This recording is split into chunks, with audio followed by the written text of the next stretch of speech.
দলের নবনির্বাচিত সংসদ সদস্যদের নিয়ে বঙ্গবন্ধুর প্রতিকৃতিতে শ্রদ্ধা জানালেন আওয়ামী লীগ সভাপতি শেখ হাসিনা।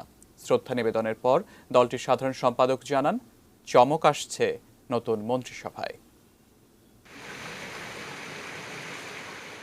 একাদশ জাতীয় সংসদ নির্বাচনে এককভাবে 255 আসনে জয় পায় আওয়ামী লীগ।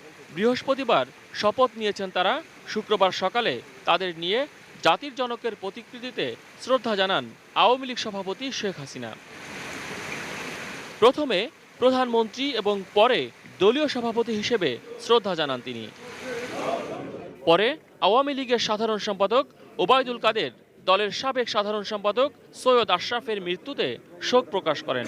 গোটা আওয়ামী লীগ পরিবারে আজকে শোকের ছায়া, এবং একজন সজ্জন, একজন ভালো মানুষ, বিনয়ী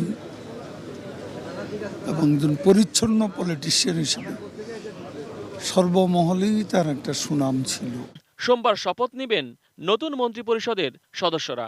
কারা থাকবেন সেখানে তা নিশ্চিত না হলেও চমকের কথা জানান ওবায়দুল কাদের। বিশাল বিজয়ের সঙ্গে বিশাল একটা প্রত্যাশা আছে, জনগণেরও এখানে একটা প্রত্যাশা আছে। আমার কেন যেন মনে হয় বিশাল একটা চমক আসবে।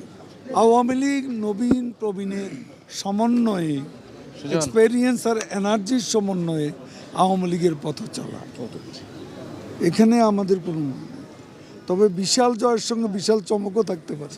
এছাড়া ঐক্যফ্রন্টের নির্বাচিতদের শপথ না নেয়ার সমালোচনা করেন আওয়ামী লীগ সাধারণ সম্পাদক। সে ভুলের চোরাবালিতে তারা এখনো আটকে আছে।